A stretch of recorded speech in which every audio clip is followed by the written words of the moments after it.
வணக்கம் நேயர்களே, life style Tamil YouTube சேனலுக்கு உங்களை வரவேற்பதில் மகிழ்ச்சி. இன்னைக்கு இந்த வீடியோக்குள்ள நாம போறதுக்கு முன்னாடி இப்பதான் முதல் தடவை நம்ம சேனலை பாக்குறீங்க அப்படின்னா மறக்காம கீழே உள்ள ரெட் பட்டனை பிரஸ் பண்ணி சப்ஸ்கிரைப் பண்ணிக்கிறீங்க. கூடவே இருக்கிற பெல் பட்டனையும் பிரஸ் பண்ணா நம்ம போடக்கூடிய வீடியோக்கெல்லாம் மிஸ் பண்ணாம நீங்க பார்க்கலாம். நம்ம கலாச்சாரத்துல ஒரு பழக்கம் இருக்குங்க. கணவன் சாப்பிட்டு முடிச்சதுக்கு அப்புறம் அதே தட்டுல மனைவி மீதம் இருக்க உணவை சாப்பிடணுமா. இதுக்கு உண்மையான காரணம் என்ன அப்படின்னு உங்களுக்கு தெரியுமா? அதை தெரிஞ்சுக்கிறதுக்கு வீடியோ முழுசா கடைசி வரைக்கும் பாருங்க. கணவனுக்கு பரிமாறப்பட்ட உணவை கணவன் உண்ணும்போது பார்த்தீங்கன்னா அது எல்லாத்தையும் அவன் சாப்பிட மாட்டான். அவனுக்கு சில உணவுகள் அதில் பிடிக்கலாம், சில உணவுகள் பிடிக்காம இருக்கலாம். அவனுக்கு பிடிக்காத உணவை அப்படியே மிச்சம் வச்சிருவான்.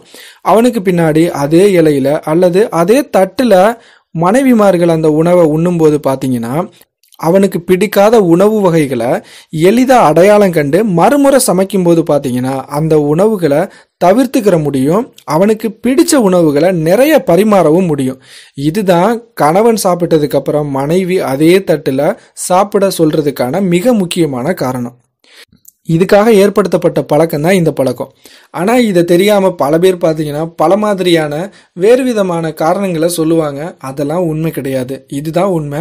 கணவன் மனைவிக்குள்ள இருக்கக்கூடிய உறவை மேம்படுத்த அவங்களுக்குள்ள தேவையானது அன்பும் பாசமும் தான். இருவருக்குள்ளேயும் இருக்கக்கூடிய தாம்பத்திய வாழ்க்கை முறை அனைத்தும் ஒரு மனைவி தன் கணவனுக்கு அன்பாக சமைத்து கொடுக்கக்கூடிய உணவுல தாங்க இருக்கு. அதனால உணவு சமைக்கும் போதும் உணவு பரிமாறும் போதும் அந்த கணவன் மனைவிக்குள்ள ஒரு புரிந்துணர்வு வந்துருச்சு அப்படின்னு சொன்னா அவங்களுடைய தாம்பத்திய வாழ்க்கை பார்த்தீங்கன்னா ரொம்பவே சந்தோஷமா இருக்கும்.